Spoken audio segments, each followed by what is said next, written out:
Okay.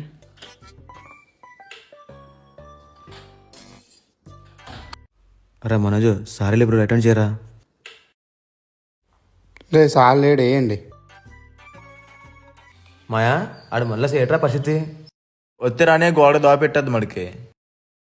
ఏంటి ఎక్కడో మాటలు వస్తున్నాయి రూమ్లో చూద్దాం. సార్ వచ్చిన పెద్ద పీకింది లేదురా. వీళ్ళేటి ఎలా పడుకుని పోయారు? సార్ వస్తారేటి? Sir sir sir please sir. ఏంటి ఏం పీకలేనా? నీకుంది నా కొడక.